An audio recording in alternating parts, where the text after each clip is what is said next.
Règle de vie numéro 3. Vous savez le nombre d'entreprises et de petites boîtes qui ferment à cause des problèmes de trésorerie. Elles sont pourtant rentables, mais elles n'arrivent pas à avoir suffisamment d'argent qui rentre à temps pour pouvoir payer leurs dépenses, et ainsi se retrouvent mises en faillite parce que les putains de gens n'ont pas payé les factures. Payez vos factures à l'heure, et même payez-les au moment où la facture arrive. Je vais vous dire comment je fonctionne depuis toujours. Tout d'abord, tu décides qu'est-ce que tu as envie, et si tu as vraiment envie d'acheter ou de devoir dépenser cet argent pour quelque chose. Ensuite, tu épargnes et tu mets de côté avant de dépenser cet argent. Tu veux t'acheter une télé? Ça sert à rien, une télé, c'est de la merde. Mais tu veux t'acheter une télé, ça coûte 200 € ou 500 €, je sais pas, j'ai aucune idée de combien ça coûte aujourd'hui. T'attends, tu mets de côté. Tu mets de côté 50 € par mois. T'attends un an, t'as suffisamment d'argent de côté. Ensuite, tu vas acheter ta putain de télé, ils t'envoient la facture, tu la payes tout de suite.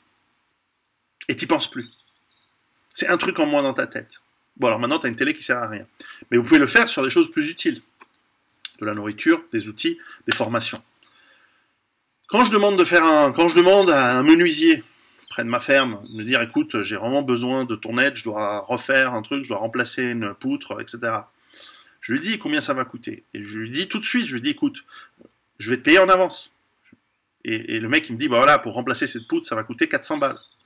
Et moi, je lui dis, écoute, je peux te payer tout de suite. Il me dit, non, non, non, il n'y a pas besoin. Je dis, si, j'insiste, je te paye tout de suite et on verra la différence. Alors, il me dit, écoute, ça va coûter dans les 400 balles, mais moi, je dis, oh, tiens, voilà, je lui paye 400 balles.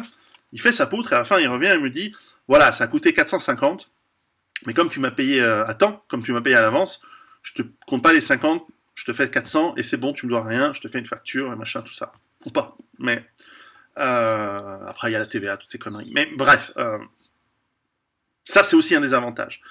L'autre avantage, c'est que chaque fois que vous commandez quelque chose, d'abord, alors, avantage numéro 1, c'est que vous allez réfléchir à ce que vous allez dépenser. Avantage numéro 2, lorsque vous voulez quelque chose, vous êtes sûr de pouvoir vous le permettre. Vous n'allez pas prendre des leasings, des machins pour votre frigo, pour votre télé. Moi, je connais des gens, ils ont des leasings sur leur bagnole, ils ont l'hypothèque sur la maison, ils ont des leasings sur le frigo, sur tous les biens de consommation.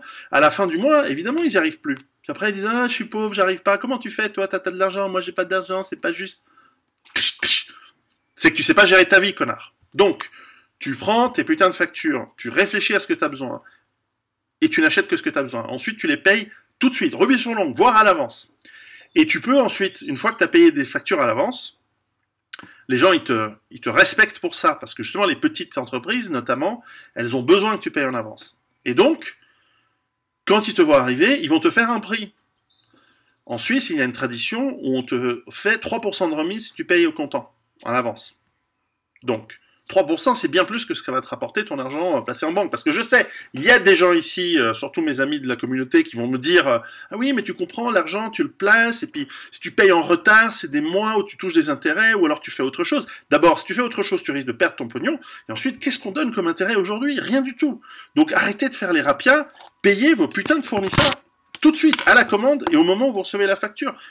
De cette manière, vous n'avez pas de rappel, vous n'avez pas besoin de vous souvenir de qu'est-ce que vous devez payer, vous n'avez pas besoin de choisir en disant « Ah putain, ce mois-ci, c'est le loyer ou la carte de crédit, ou je sais pas. » Putain, tu dépenses pas ce que t'as pas. Ça, on nous apprend pas ça à l'école. Au contraire, on veut que l'on soit endetté. On veut qu'on soit à la fin du mois avec l'eau comme ça. Je sais pas comment je vais faire, j'ai pas de quoi payer le caddie pour la bouffe des gosses. Mon Dieu, comment je fais pas? C'est parce que t'as commencé mal dès le départ. Dès le départ, tu ne dépenses que ce que tu as besoin vraiment, tu dépenses l'argent une fois que tu l'as, et ensuite tu payes tout de suite, voire à l'avance. De cette manière, tu n'auras jamais de problème d'argent dans ta vie. Je n'ai aucune compassion, alors je peux avoir de l'empathie et je peux expliquer, c'est pour ça que je fais ces vidéos, mais je n'ai aucune compassion pour les gens qui ont des dettes et qui n'arrivent pas à payer leurs factures. Putain, tu commences quand t'es gosse à payer tes dettes, à payer tes trucs et à ne pas dépenser de l'argent pour de ne pas dépenser ce que tu n'as pas envie et de ne dépenser de l'argent que quand tu l'as. C'est un truc à apprendre aux gamins. Faut tout vous dire. Préparez-vous.